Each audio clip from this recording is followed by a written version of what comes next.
बरोबर आहे. याप्रमाणे आपण सर्व हे पाहिलेलं आहे. तर त्या जरा आठवूया म्हटलंय, म्हणजे त्या प्रश्नाचं उत्तर सुद्धा मी लिहिणं अपेक्षित आहे की तुम्हाला वरती एक्स आणि वाय रेषा आहे, झेड ही तुमची छेदिका दिलेली आहे, ट्रान्सव्हर्सल ती आहे. तर त्यावेळेस एबीसीडी हे तुम्हाला 4 अँगल वरती मिळतात आणि पी क्यू आर एस ही तुम्हाला खाली 4 अँगल मिळतात. त्यावरनं तुम्ही संगत कोनांच्या जोड्या लिहायच्या आहे, अंतर कोनांच्या जोड्या लिहायच्या आहे आणि व्युत्क्रम कोनांच्या दोन्ही प्रकारच्या म्हणजे आंतर व्युत्क्रम कोन आणि बाह्य व्युत्क्रम कोन दोन्हीही लिहायचे आहेत. मग या टॉपिक मधले बरोबर आहे महत्वाचे मुद्दे कोणते आहेत, तर ज्या कसोट्या आहेत त्या कसोट्या आपण दुसरी महत्वाच्या पहा. पहिली आहे तुमची समांतर रेषांची आंतरकोन कसोटी. तुम्हाला जर पाहायचं असेल म्हणजे अभ्यास जास्त डिटेलमध्ये करायचा असेल सेमीचा म्हणून, तर पान नंबर तुमचं 19 पहा.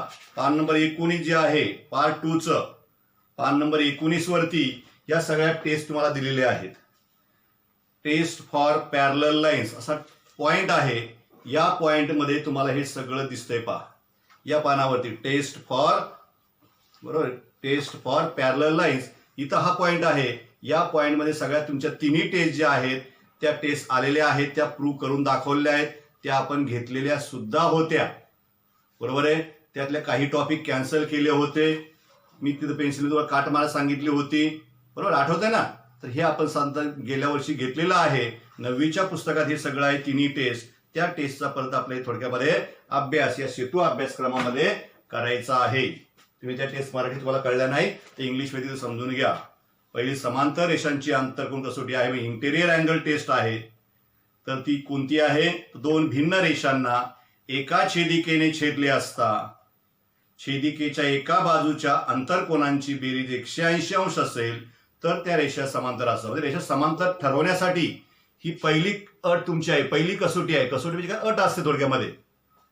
बरोबर. कसोटी म्हणजे काय, अट असणार आहे. कोणती अट, तर आंतरकोनांची जोडी पूरक असली पाहिजे. म्हणजे आंतरकोनांच्या मापांची बेरीज 180 आली पाहिजे तर आणि तरच त्या रेषा समांतर असतात. ही तुमची आहे आंतरकोन कसोटी. जर ती बेरीज तुमची 180 पेक्षा जास्त गेली तरी रेषा समांतर असणार नाहीत.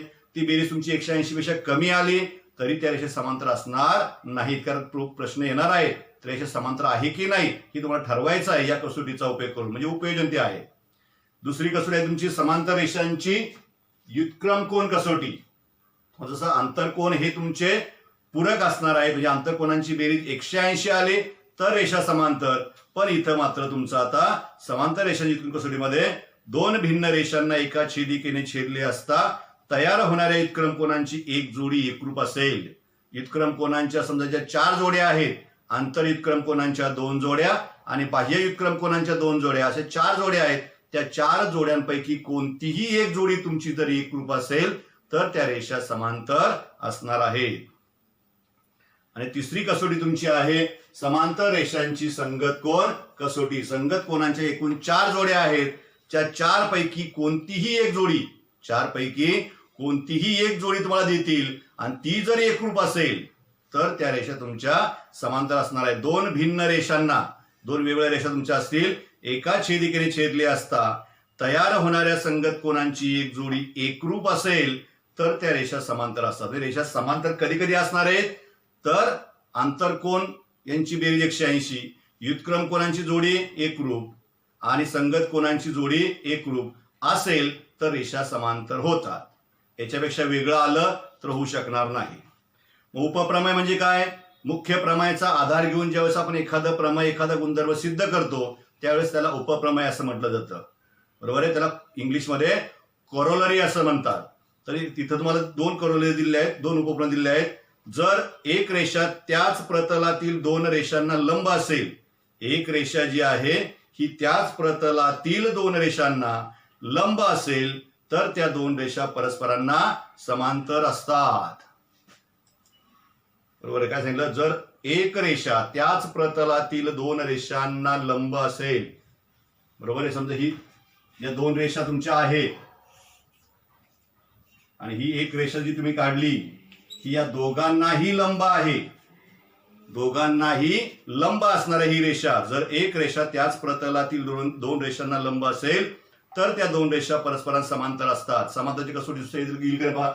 हा तुमचा 90चा आहे लंब म्हणजे परपेंडिक्युलर म्हणजे 90 डिग्री त्याचं मेजर, हा 90 हा 90, म्हणजे तुमच्या इंटेरियर अँगल टेस्ट म्हणजे अंतःकोन कसोटीनुसार 90 प्लस 90 किती येणार आहे, 180 येणार आहे, आणि म्हणून तुमची या लाईन पॅरलल होणार आहेत.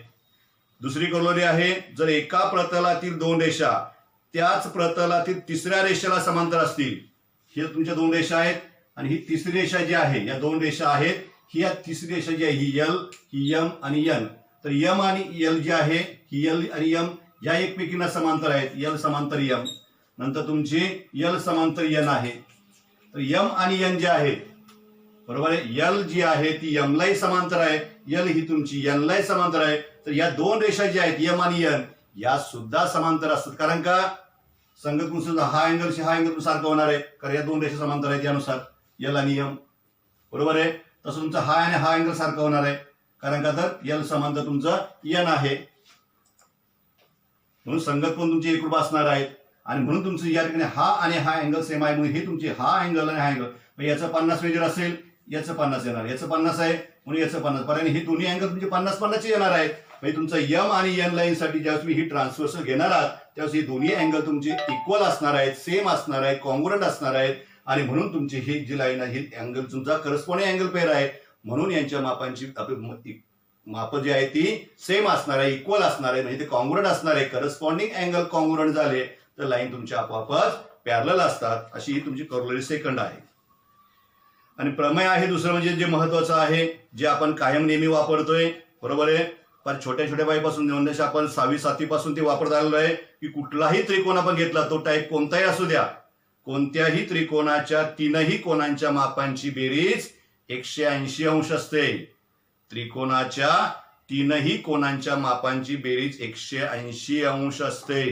तो कुठल्याही टाईपचा असू द्या, विषमभुज असो, समभुज असो, समद्विभुज असो, कुठल्याही प्रकारचा असू द्या, त्याचं उत्तर जे आहे तुमचं त्या तीन अँगलची सम जी आहे ही तुमची 180 येणार आहे, बरोबर आहे. स्कॅलिन असेल, आयसोसेलेस असेल किंवा इक्विलॅटरल ट्रायंगल असेल, इक्विलॅटरल म्हणजे समभुज, स्कॅलिन म्हणजे विषमभुज आणि आयसोसेलेस म्हणजेच समद्विभुज, या टाईपमध्ये हे ट्रायंगल तुमचे आहेत. तर त्यानुसार तुमचा कुठलाही ट्रायंगल असला तर त्याच्या तिन्ही अँगलची सम तुमची ही 180 असणार आहे. 180 पेक्षा ही जास्तही होऊ शकत नाही आणि 180 पेक्षा कमी असू शकत नाही. जर तुम्हाला तीन अँगलचे मेजर हे तुमचं 180 जास्त दिलं तो ट्रायंगलच होऊ शकत नाही, किंवा 180 पेक्षा कमी असेल तो ट्रायंगल होणार नाही. मग स्वाध्याय जो आहे तो आपण पाहूया. पहिला प्रश्न माझा आहे, विधानातील रिकाम्या जागा भरण्यासाठी दिलेल्या पर्यायांपैकी अचूक पर्याय निवडा. या तीन कसोट्यांचं प्रूफ जे आहे ते तुम्हाला तुमच्या पान नंबर 19-20 वरती दिलेला आहे, ते तुम्ही पाहू शकता. प्रूफ लिहिण्याची गरज नाही, त्यांनी सांगितलं नाही आपला प्रूफ लिहायला, फक्त त्या कसोट्या आपल्याला माहिती असणं गरजेचं आहे, म्हणून ते लिहून ठेवायचे आहेत त्या तुमच्या वहीमध्ये. पहिला प्रश्नातलं पहिलं मात्र, त्रिकोण PQR मध्ये, त्रिकोण PQR मध्ये वेळेवरती जॉईन होत चला. त्रिकोण PQR मध्ये म्हणजे in triangle PQR, angle Q equal to 70 degree, angle R equal to 45 degree, तर अँगल P चे माप टिंब आहे.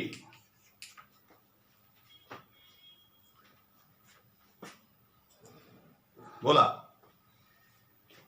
65. ठीक आहे, तर आपल्याला तिन्ही अँगलची सम किती आली पाहिजे, 180. Angle P plus angle Q plus angle R equal to 180. Q आणि R चं मेजर दिलंय तुम्हाला, पुन्हा अँगल तुमचं Q 70 plus 45 degree equal to 180 degree. पुन्हा अँगल P प्लस 70 आणि 45 यांची ऍडिशन आपण केली तर किती येणार, ती 115 आणि इक्वल टू 180 डिग्री. पुन्हा angle P equal to 180 degree minus 150 degree. म्हणून अँगल P चं मेजर जे आहे 180 मायनस 115 तुम्ही केलं तर किती असणार आहे, 65 डिग्री. ही सबट्रॅक्शन सुद्धा व्यवस्थित करा. घाईघाईमध्ये आपण 75 लिहून ठेवतो, 55 लिहून ठेवतो, पण ती काळजीपूर्वक करा, बरोबर आहे.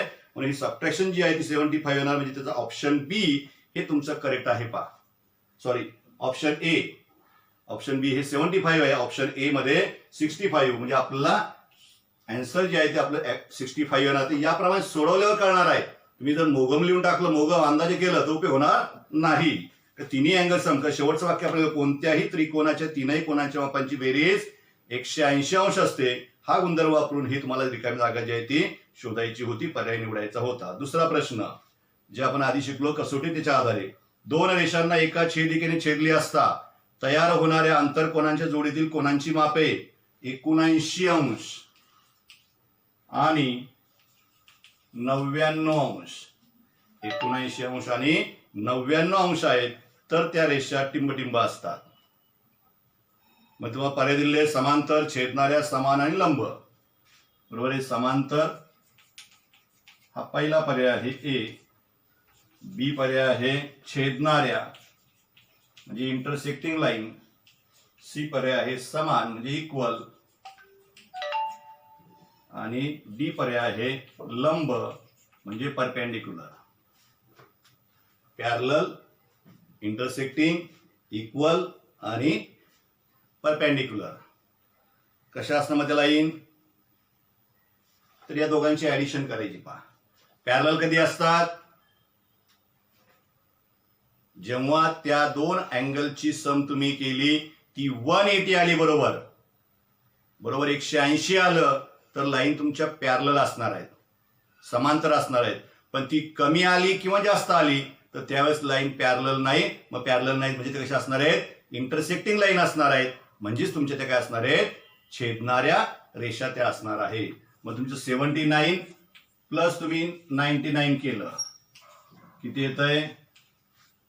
9 9 18 चला 1 10 1 17 म्हणजे 178 म्हणजे 178 डिग्री. म्हणजे हे 180 आलं का? 180 आलेलं नाही. आणि आलेलं नाही म्हणून त्या समांतर असणार नाहीत.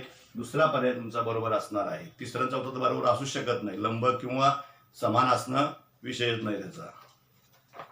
अशा प्रकारे हे पहिला प्रश्न दोन्ही ऑप्शन आपण शोधून काढलेले आहेत. दुसरा प्रश्न आता सिद्धता जी आहे, जी तुमची पहिली व्युत्क्रमकोन कसोटी आहे ती, म्हणजे दुसरी कसोटी जी आहे ती इथं आपल्याला रिकाम्या जागेच्या स्वरूपात पूर्ण करायची. पहा, मी आधी ते विधान वाचतो दिलेलं. दोन रेषांना एका छेदिकेने छेदले असता तयार होणाऱ्या व्युत्क्रमकोनांची एक जोडी एकरूप असेल तर त्या रेषा समांतर असतात.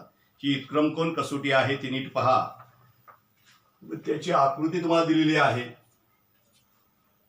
त्या आधारे आपण ही सिद्धता जी आहे ती पूर्ण करूया. रिकाम्या जागा आपण लिहूया जशी दिली त्याप्रमाणे. तर एल आणि एम या दोन लाईन तुम्हाला दिलेल्या आहेत, त्या पॅरलल आहेत की नाही हे माहित नाही, आपल्याला ठरवायचं आहे. एल ही त्यांची ट्रान्सव्हर्सल आहेत, पण ए आणि बी ही जे अल्टरनेट अँगल पेअर आहे तो मात्र कॉन्ग्रुएंट आहे. बरोबर आहे. ही जी व्युत्क्रमकोनाची जोडी आहे ती तुम्हाला एकरूप दिलेली आहे, कॉन्ग्रुएंट दिलेली आहे. हा तिसरा एक अँगल आपण गृहीत धरलेला आहे आपल्या माहितीसाठी, त्यांनी दिलेला आहे तो आपल्याला, त्याचा पण आपलं यूज करायचा आहे. माझं इथं पक्ष जे आहे ते तुम्हाला छापून दिले आहेत, ते काही मी लिहित बसत नाही. कोणतं पक्ष? म्हणजेच गिवन रेषा एन ही रेषा यल व रेषा एम यांची छेदिका आहे. बरोबर आहे. रेषा एन ही रेषा यल आणि एम यांची छेदिका आहे. नंतर अँगल ए हा अँगल ए, अँगल बी ही व्युत्क्रमकोनांची जोडी असून अँगल ए बरोबर अँगल बी ही व्युत्क्रमकोनाची जोडी आहे आणि ती कशी आहे? इक्वल आहे, समान आहे हे दिलेलं आहे. आणि मग साध्य तुम्हाला सुरुवात केली रिकाम्या जागेपासून. पहा, मग काय सिद्ध करायचं आपल्याला? तरच्या नंतर येणारं वाक्य जे आहे ते म्हणजेच तर त्या रेषा समांतर असतात. त्या रेषा म्हणजे कोणत्या? आकृतीमध्ये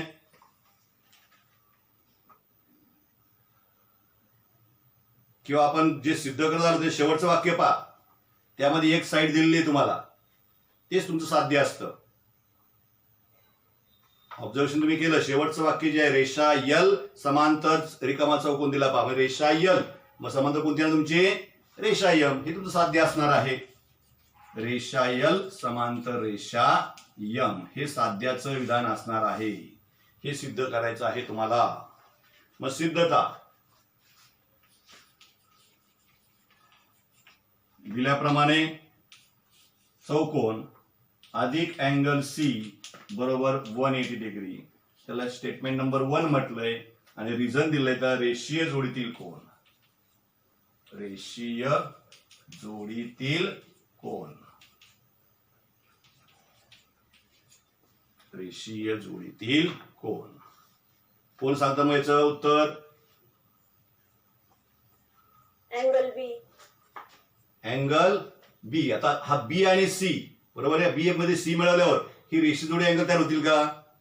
कारण पाहिजे तुम्ही ना, कारण महत्वाचं आहे. रेषीय जोडी अँगल्स इन लिनियर पेअर म्हणजे याप्रमाणे अशी आकृती येणं गरजेचं आहे. म्हणजे हे अँगल एकमेकाला जोडून असणार आहेत, असे लांब लांब नाही. ते कोणते तुमचे? हे दोन आहेत पहा. जरी उलटी असली तुम्ही हे वही उलटी करू शकता बरोबर आहे. तुम्हाला ए आणि सी याप्रमाणे फिगर तयार होईल. इथं तुमचा सी आहे, इथं तुमचा ए आहे बरोबर आहे. हे तुमचे अँगल्स इन लिनियर पेअर आहेत. बी आणि सी नाही होऊ शकत. बी आणि हा इथला अँगल जो असेल हा बी आणि त्या शेजारचा अँगल हा तुमचा अँगल्स इन लिनियर पेअर होईल. पण बी आणि सी नाही होऊ शकत. इथं कोणता असणार आहे? ए आणि सी. म्हणून तुमचं इथं अँगल ए पाहिजे. Angle A plus angle C. कारण रिझन कोणता आहे त्यानुसार. हा रिझन इथं इंटेरियर अँगल म्हटलं असतं तर मग आलं असतं. पण इथे इंटेरियर अँगल आपल्याला दिलंच नाहीये. नंतर angle A equal to angle B. तर angle B plus angle C आपल्याला प्रूव्ह करायचं आहे, लक्षात घ्या. म्हणून angle A plus equal to angle B याला रिझन स्टेटमेंट 2 आणि त्याला रिझन तुमचं दिलेलं आहे म्हणून त्याला पक्ष म्हणजेच गिव्हन असं त्याला म्हटलं जातं. हे दिलेलं आहे तुम्हाला त्यांनी. मग फ्रॉम 1 and 2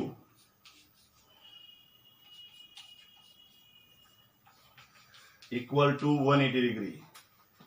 विधान नंबर 1 व 2 वरून फ्रॉम 1 and 2 1 आणि 2 चा उपयोग करायचा आहे. म्हणजे तुमचं इथं आता अँगल सी इक्वल टू 180 आहे. इथं अँगल ए लिहून पण चालणार नाही. आता अँगल ए म्हणजे तुमचा काय आहे?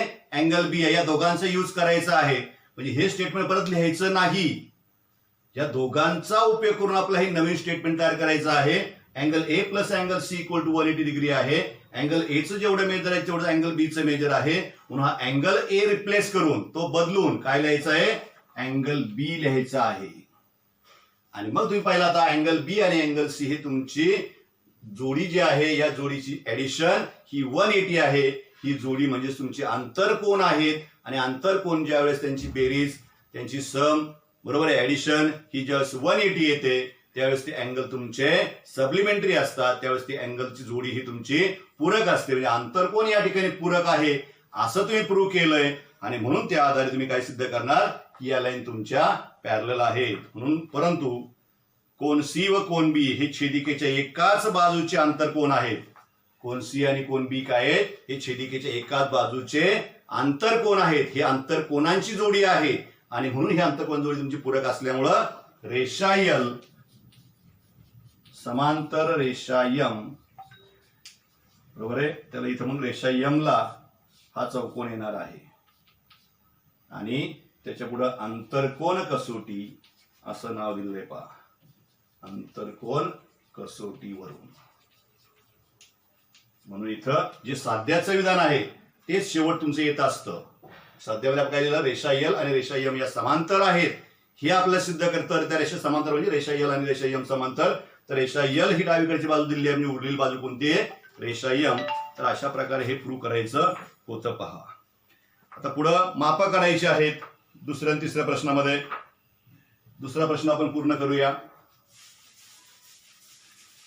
आजचा दिवस 11वा आहे. आजपर्यंत सगळं पूर्ण करून घ्यायचं. तर 11व्याची आकृती मी आधी काढतो मग उदाहरण वाचतो आणि मग त्या आधारे आपण प्रश्नांची उत्तरं लिहूया.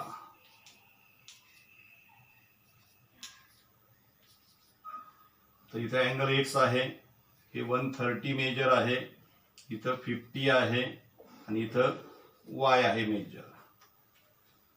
तर आकृतीमध्ये दर्शविलेल्या कोनांच्या मापांवरून अँगल एक्स आणि अँगल वाय यांची मापे शोधा आणि सिद्ध करा. कोन एक्स आणि कोन वाय यांची मापे शोधा आणि सिद्ध करा की रेषा यल समांतर रेषा यम आहे की नाही.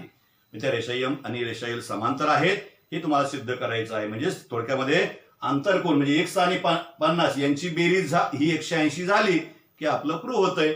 आंतरकोना जोडी पूरक दाखवली आपण कारण आंतरकोन कसोटी आपण शिकलेलं होतं आधी प्रमुख.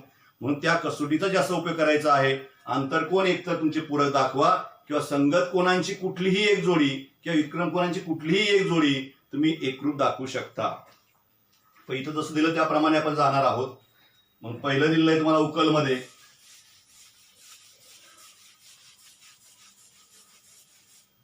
पहिली रिकामी जागा जी आहे उकल, हा शब्द उकल म्हणजे थोडक्यात solution. Angle X equal to dash dash म्हणजे थोडक्यात एम्प्टी बॉक्स आणि पुढे म्हणतोय विरुद्ध कोणांचा गुणधर्म, म्हणजे विरुद्ध कोणांचा गुणधर्म वापरला या ठिकाणी. कोणांचा गुणधर्म, विरुद्ध कोणांचा गुणधर्म वापरायचा आहे. एक्स याच्या विरुद्ध कोण कोणता आहे तुमचा? हाय पा विरुद्ध कोण म्हणजे समोरासमोरचे कोण, अपोजिट अँगल. बरोबर आहे. हे माप इथे एक्स आहे. एक्स बरोबर तुमचं किती येणार आहे? 130, 130 अंश, 130 डिग्री म्हणजे तुमचं 130 येईल. नंतर अँगल वाय इक्वल टू पुन्हा एम्प्टी बॉक्स हे पहा. सॉरी एम्प्टी बॉक्स नाही, हे मेजर दिलंय तुम्हाला अँगल वायचं. Angle Y equal to 50 degree आणि मग इथं तुम्हाला एम्प्टी बॉक्स दिलाय. काय त्याला रिझन? वाय आणि 50, वायचं मेजर 50 आहे. जसं एक्स 130 आलं आपलं आता, तसं वायचं मेजर 50 आहे. कोणता गुणधर्म वापरला इथे? तोच गुणधर्म. कुठला? विरुद्ध कोणांचा गुणधर्म.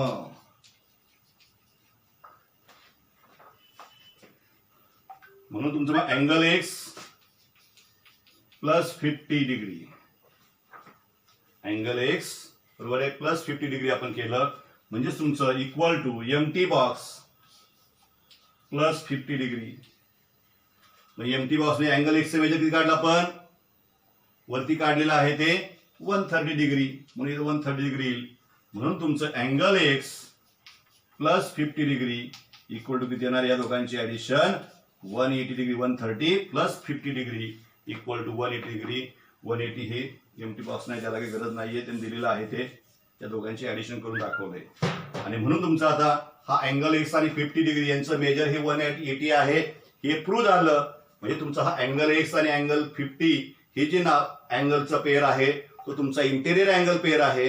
म्हणजे तुमचा तो आंतरकोन आहेत, आंतरकोनाची जोडी आहे. म्हणून ते तुमची बेरीज 180 आले म्हणजे पूरक आहेत. आणि म्हणून ह्यात लाईन तुमच्या समांतर असणार आहेत. रेषा यल समांतर रेषा यम. आणि त्याला मग रिझन पुढे आपलं एम्प्टी बॉक्स मध्ये विचारलंय. ते रिझन कोणतं असणार आहे? आंतरकोन कसोटी वरून, जसं मगाशी आहे तसंच आंतरकोन कसोटीवरून किंवा आंतरकोन कसोटी नुसार. याप्रमाणे या एम्प्टी बॉक्सेस जे आहेत ते आपल्याला कंप्लीट करायचे होते. 4 एम्प्टी बॉक्सेस आहेत. एक एम्प्टी बॉक्स अर्धा मार्काला असतो, म्हणजे तुमचे ते 2 मार्कासाठी असा प्रश्न विचारला जातो. तिसरा प्रश्न जो आहे पुढील उपप्रश्न सोडवा, शेवटचा आहे. त्यासाठी फिगर्स तुम्हाला याच प्रमाणे दिलेली आहे, फक्त नावं बदललीत फक्त पहा या ठिकाणी. प्रश्न तिसरा, क्वेश्चन नंबर 3.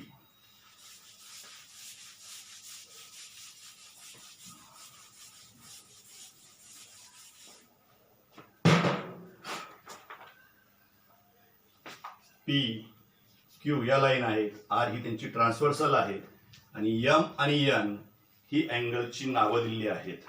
तर आकृतीमध्ये रेषा आर ही रेषा पी आणि रेषा क्यू यांची छेदिका आहे. जर अँगल एम बरोबर 58 degree, 58 degree, angle N equal to 120 degree, 121 degree, तर रेषा पी समांतर रेषा क्यू आहे का ते सहकारण सांगा. या रेषा समांतर आहेत का हे आपल्याला ठरवायचं आहे. मग काय केलं पाहिजे? ही मेजर दिले आहेत, मग अँगल एम आणि अँगल एन यांची ऍडिशन करायची. इंटेरियर अँगल पेअर तुमचा तो आहे, यांची ऍडिशन केली म्हणजे 58 डिग्री प्लस 121 डिग्री किती येते ही addition? 179 degree is not equal to 180 degree. तर ही 180 नाही. म्हणजे ही अँगल जे आंतरकोनांची जोडी जी आहे ती पूरक नाही, बरोबर आहे.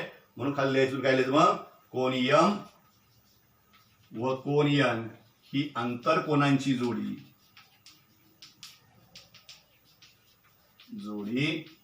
पूरक नाही, आणि म्हणून रेषा पी समांतर नाही, तिरपी रेषा ओढायची, रेषा क्यू, रेषा पी जी आहे ती रेषा क्यू ला समांतर नाही. हा बोला.